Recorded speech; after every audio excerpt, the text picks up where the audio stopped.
تبارك اسم ربك ذي الجلال والإكرام.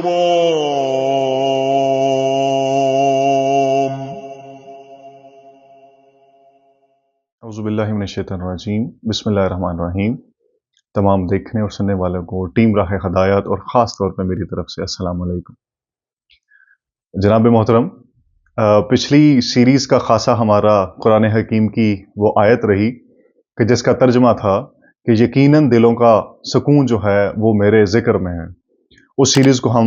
لے کے چل رہے تھے. اس کو ہم نے دل کے حوالے سے مختلف قسم کے موضوعات کو اس میں ڈسکس کیا. دل کے سکون کو حاصل کرنے کے طریقے جو تھے ان کو ڈسکس کیا. رب تعالیٰ کی شان کو اس میں ڈسکس کیا، اور مومن کا دل جو ہے وہ عرش معلیٰ کس طرح بنتا ہے. یہ سارے کے سارے معاملات جو تھے ہم نے افلا یتدبرون غور و فکر کے ایک اینگل سے ہم نے اس کو ڈسکس کرنے کی کوشش کی. آج انشاءاللہ جس موضوع کے ساتھ اسی افلا یتدبرون کی چھتری کے نیچے، افلا یتفکرون کی چھتری کے نیچے انشاءاللہ جو دوسرا ہم اس میں موضوع شروع کرنے جا رہے ہیں وہ ہے قرآن حکیم کی وہ آیت جس میں اللہ تعالیٰ کی ذات فرماتے ہیں یسبح للہ الاسماء الحسنی، سب اچھے نام اسی کے ہیں. تو جناب محترم، یہ وہ سیریز ہے انشاءاللہ جو ہمارے آنے والے دنوں میں ہماری خاصہ رہے گی خدا تعالیٰ کے ناموں کے حوالے سے، ان کی خدا تعالیٰ کی ذات کے حوالے سے اور خدا تعالیٰ کی صفات کے حوالے سے. تو اسی کا شروعات آج ہم کریں گے اس کے ایک تعارفی پروگرام سے کہ جس کے بارے میں اللہ تعالیٰ کی ذات فرماتے ہیں کہ جب اللہ تعالیٰ خود کہتا ہے کہ سب اچھے نام اسی کے ہیں، تو اسی کے حوالے سے سورہ رحمان آیت نمبر 78 میں اللہ تعالیٰ کی ذات ارشاد فرماتے ہیں آپ کے رب کا نام بڑی برکت والا ہے جو صاحب عظمت و جلال اور صاحب انعام و اکرام ہے. اسی نام کے حوالے سے یا انہی ناموں کے حوالے سے جو اللہ تعالیٰ کہہ رہے ہیں کہ سب اچھے نام جو اسی کے ہی ہیں، ایک حدیث ہے صحیح بخاری 6957، صحیح مسلم میں بھی یہ 2677 نمبر پہ ہے، ترمذی میں 3551 پہ ہے، اور ابن ماجہ میں 3860 پہ. حضرت ابو ہریرہ رضی اللہ تعالیٰ عنہ سے یہ مروی حدیث ہے، رحمت اللہ صلی اللہ علیہ وسلم نے فرمایا بے شک اللہ تعالیٰ کے 99 نام ہیں، یعنی 1 تو جس نے ان کو یاد کیا، جس نے ان کو پڑھا، جس نے ان کے معنی جانے اور ان پر عمل کیا اور محفوظ کر لیا، یقیناً وہ جنت میں داخل ہوگا. جناب محترم، الفاظ دوبارہ دہرائے دیتا ہوں، جس نے یاد کیا، معانی جانے، ان کو دہرایا، ان پر عمل کیا اور محفوظ کر لیا، وہ جنت میں داخل ہو گیا. تو ہم یوں کہہ سکتے ہیں کہ جنت میں داخل ہونے کا پیرامیٹر جو ہے وہ اس حدیث مبارکہ میں درج ہو گیا کہ جس نے ان کو جان لیا، جس نے ان پر عمل کر لیا، وہ در حقیقت جنت میں داخل ہو گیا. اور خدا تعالیٰ کے انہی ناموں کا واسطہ انبیاء اکرام نے اپنی مختلف دعاؤں میں ارشاد فرمایا. جیسے حضرت آدم علیہ السلام نے دعائے آدم جو ہے ان کی بڑی مشہور ہے، ربنا ظلمنا انفسنا وَإِن لَّمْ تَغْفِرْ لَنَا وَتَرْحَمْنَا لَنَكُونَنَّ مِنَ الْخَاسِرِينَ. تو اللہ تعالیٰ کی ذات کو انہوں نے مغفرت مانگی اس کے رحیم ہونے کے حوالے. سورہ الاعراف میں آیت نمبر 23 میں یہ ذکر ہے اس کا. اسی طرح سے حضرت ایوب علیہ السلام نے اللہ تعالیٰ کی ذات کو سورہ الانبیاء آیت نمبر 83 میں رب تعالیٰ کی ذات کو اس کے رحیم ہونے کا واسطہ اس کو دیا. پھر اسی طرح حضرت ابراہیم علیہ السلام نے سورہ البقرہ آیت نمبر 129 میں اللہ تعالیٰ کو عزیز حکیم، خدا تعالیٰ کی ذات کو دانائی اور غالب حکمت والا ہونے کا خدا تعالیٰ کو انہوں نے واسطہ دیا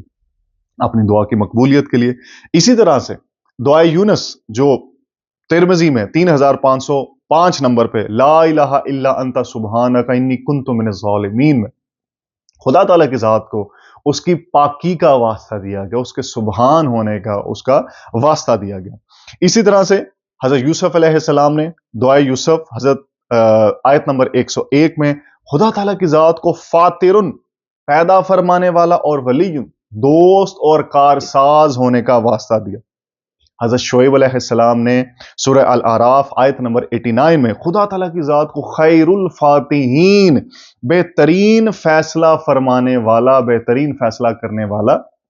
اس نام سے پکارا اور اپنی دعا کا واسطہ دیا۔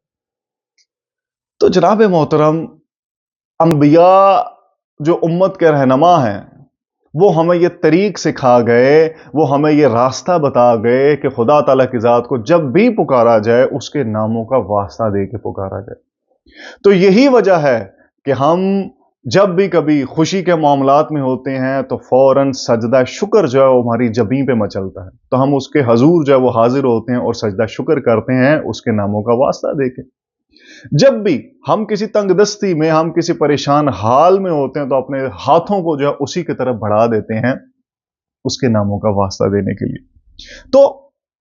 کہنے کا مقصد یہ ہے کہ خوشی ہو یا غمی ہو، ہم خدا تعالیٰ کی ذات کو اس کے ناموں کے ساتھ پکار سکتے ہیں بغیر کسی قید کے۔ اس کو جس نام سے ہم چاہیں اسے اس نام کے ساتھ ہم کیا کر سکتے ہیں، پکار سکتے ہیں، کیونکہ خدا تعالیٰ کی ذات خود فرماتے ہیں بنی اسرائیل آیت نمبر 110 میں،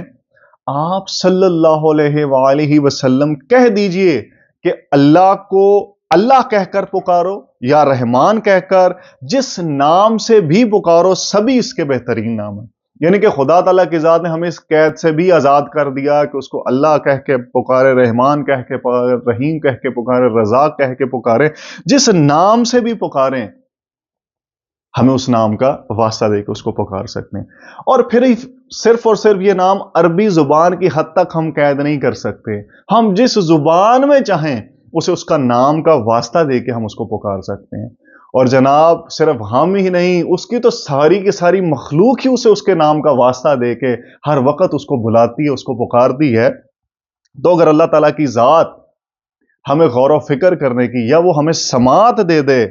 تو ہمیں پھر پتہ چلے کہ پتوں اور کلیوں کی سرسراہٹ، پھولوں کی مسکراہٹ اور پرندوں اور چڑیوں کی جو چہچہاہٹ جو ہے وہ ساری اللہ اللہ کا ذکر ہی تو کر رہی ہے۔ تو کہنے کا مقصد یہاں پہ یہ ہے کہ ہم اللہ تعالیٰ کو جب بھی چاہیں، جس نام سے چاہیں، جس طرح چاہیں ہم اس کو کیا کر سکتے ہیں، اس کو پکار سکتے ہیں، کیونکہ اللہ تعالیٰ کی ذات خود فرماتے ہیں اور کوئی چیز ایسی نہیں ہے جو اس کی حمد کے ساتھ تسبیح نہ کر رہی ہو، کوئی چیز ایسی نہیں ہے۔ تو ہم صرف انسان نہیں بلکہ اس کی ہر مخلوق جو ہے وہ اس کے نام کی تسبیح کر رہی ہے اور اس کو اس کے نام سے اس کو پکار رہی ہے۔ تو ہمیں جو دوسری بات اس بات سے جو ہے ان حدیث مبارکہ سے جو وہ واضح ہوتی ہے، ایک تو یہ کہ ہم اللہ کو ہر اس نام سے پکار سکتے ہیں جس سے ہم چاہیں، اس کے نام کی، اس کی صفت کا واسطہ دے کے ہم اس کو پکار سکتے ہیں۔ اور دوسرا اس میں جو بات واضح ہو گئی وہ یہ کہ اللہ کے سبھی نام جو ہیں وہ بہترین نام ہیں، جتنے بھی اس کے نام ہیں وہ بہترین نام ہیں۔ تو جو بھی شخص ایمان کے ساتھ، عقیدت کے ساتھ اللہ تعالیٰ کا قرب حاصل کرنے کے لیے، اللہ تعالیٰ کی معرفت حاصل کرنے کے لیے ان 99 ناموں کو محفوظ کر لے گا، ان 99 ناموں کو یاد کر لے گا اور ان 99 ناموں پہ عمل کر لے گا، وہ جنت میں داخل ہو جائے گا۔ جناب محترم، عمل کرنے کا جو اس میں پورشن ہے وہ بہت اہم ہے اور ہماری سیریز کا یہ خاصہ ہوگا اس حدیث مبارکہ کا وہ حصہ جس میں خدا تعالیٰ کی ذات فرماتے ہیں کہ جس نے ان پر عمل کر لیا، نبی کریم صلی اللہ علیہ وسلم نے جو فرما دیا کہ جس نے ان پر عمل کر لیا، اصل میں عمل ہی سب کچھ ہے۔ یاد کرنے کی حد تک رہ جائے گا، لیکن عمل کرنا انشاءاللہ جب ہم اس کو کھولیں گے اس کے ناموں کو عمل کے اینگل سے، تو انشاءاللہ یقیناً ہمیں نئی راہیں جو ہیں وہ غور و فکر کی جو ہمیں ضرور ملیں گی۔ خدا ہم سب کا حامی و ناصر ہو۔ السلام علیکم۔